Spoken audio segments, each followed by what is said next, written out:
আদিতে ঈশ্বর আকাশমণ্ডল ও পৃথিবী সৃষ্টি করলেন। এখন পিতা, তোমার উপস্থিতিতে আমাকে মহিমান্বিত করো। জগৎ সৃষ্টি হওয়ার আগে তোমার কাছে আমার যে মহিমা ছিল, তুমি সেই মহিমায় এখন আমাকে তুমি মহিমান্বিত করো। তার পরনে রক্তে ডোবানো কাপড় ছিল এবং তার নাম ছিল ঈশ্বরের বাক্য। তিনিই সবকিছুর আগে আছেন এবং তার মধ্যে সবকিছুকে একসঙ্গে ধরে রেখেছেন। প্রথম থেকে যা ছিল, আমরা যা শুনেছি, যা নিজের চোখে দেখেছি, যা আমরা ভালোভাবে লক্ষ্য করেছি এবং আমাদের হাতে ছুঁয়ে দেখেছি, জীবনের সেই বাক্যের বিষয় লিখছি। আমি আলফা এবং ওমেগা, প্রথম এবং শেষ, আরম্ভ এবং সমাপ্তি। এখন সেই বাক্য দেহে পরিণত হল এবং আমাদের সাথে বসবাস করলেন। আমরা তার মহিমা দেখেছি, যা পিতার কাছ থেকে আসা একমাত্র পুত্রের যে মহিমা, সেই অনুগ্রহে ও সত্যে পূর্ণ মহিমা আমরা দেখেছি। এই এক বাক্য শুরুতে ঈশ্বরের সাথে ছিলেন। প্রভু ঈশ্বর বলেছেন, আমি আদি এবং অন্ত, যিনি আছেন এবং যিনি ছিলেন ও যিনি আসছেন। আমি সর্বশক্তিমান। আমি ও পিতা এক। ঈশ্বরের স্বরূপ বিশিষ্ট থাকতেও তিনি ঈশ্বরের সাথে সমান ইচ্ছা মনে করলেন না। সদাপ্রভু নিজের পথের শুরুতে আমাকে রেখেছিলেন। তার কাজ সকলের আগে থেকে সবকিছুই তার মাধ্যমে সৃষ্টি হয়েছে। যা হয়েছে তার কোনো কিছুই তাকে ছাড়া সৃষ্টি হয়নি, কারণ সবকিছুই তিনি সৃষ্টি করেছিলেন। স্বর্গে এবং পৃথিবীতে দৃশ্য এবং অদৃশ্য যা কিছু আছে, সিংহাসন অথবা পরাক্রম অথবা রাষ্ট্র অথবা কর্তৃত্ব, সবকিছুই তিনি সৃষ্টি করেছিলেন। এবং তার জন্য তবুও আমাদের জ্ঞানে একমাত্র ঈশ্বর, সেই পিতা, যার থেকে সবই হয়েছে ও আমরা যার জন্য, এবং একমাত্র প্রভু সেই যীশু খ্রিস্ট, যার মাধ্যমে সব কিছুই হয়েছে এবং আমরা যার জন্য আছি। আর সেই দিনের ঈশ্বর পুত্রের মাধ্যমে আমাদের সঙ্গে কথা বলেছেন। তিনি তার পুত্রকেই সবকিছুর উত্তরাধিকারী করেছেন এবং তার মাধ্যমে পৃথিবী সৃষ্টি করেছেন। আমাদের প্রভু ও ঈশ্বর, তুমি গৌরব, সম্মান ও ক্ষমতা পাবার যোগ্য, কারণ তুমি এই সব কিছু সৃষ্টি করেছ আর তোমারই ইচ্ছাতে সেই সব সৃষ্টি হয়েছে এবং টিকে আছে।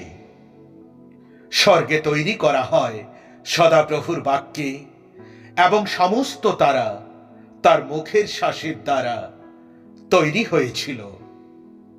ঈশ্বর বললেন, আমরা আমাদের প্রতিমূর্তিতে আমাদের সঙ্গে মিল রেখে মানুষ সৃষ্টি করি।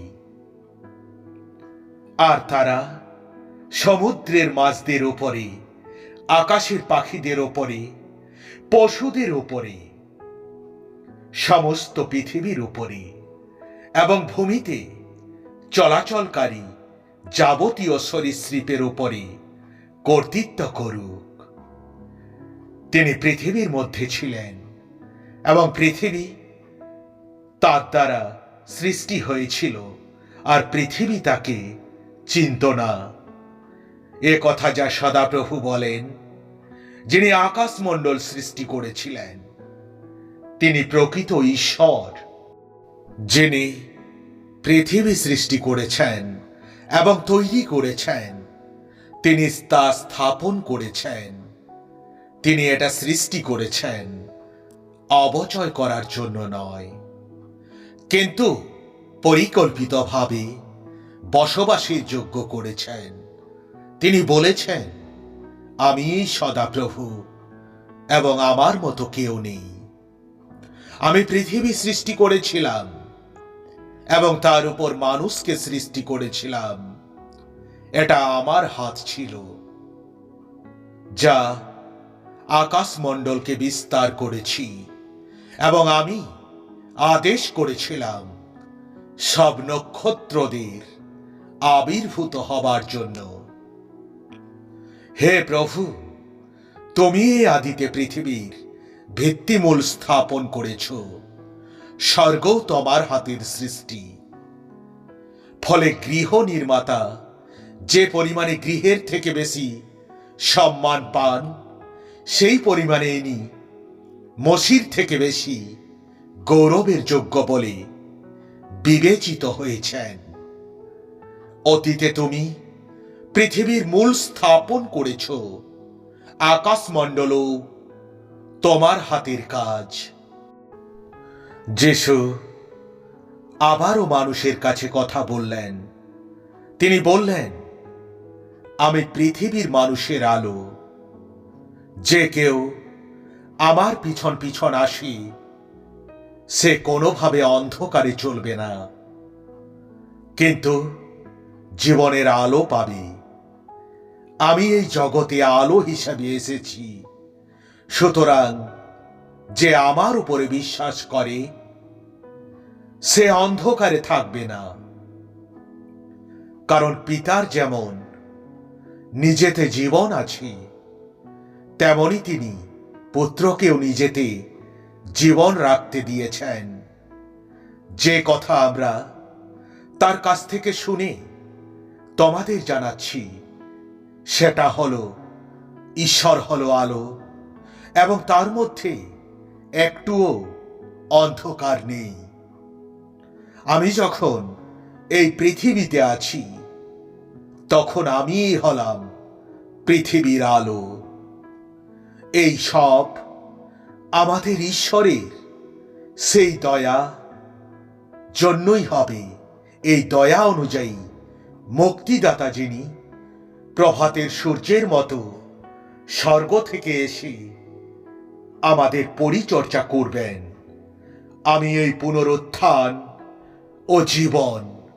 যে কেউ আমাকে বিশ্বাস করে, সে মরলেও জীবিত থাকবে। আমি এই পথ, আমি এই সত্য, আমি এই জীবন। আমাকে ছাড়া কেউ পিতার কাছে যেতে পারে না। আমি সদাপ্রভু তোমাকে ধার্মিকতায় ডেকেছি, এবং আমি তোমার হাত ধরে রাখব। আমি তোমাকে রক্ষা করব এবং আমার লোকদের জন্য তোমাকে একটা ব্যবস্থার মতো করব, আর অন্যান্য জাতিদের জন্য আলোর মতো করব। ঈশ্বর আমাদেরকে অনন্ত জীবন দিয়েছেন, এবং সেই জীবন তার পুত্রের মধ্যে আছে। God bless you.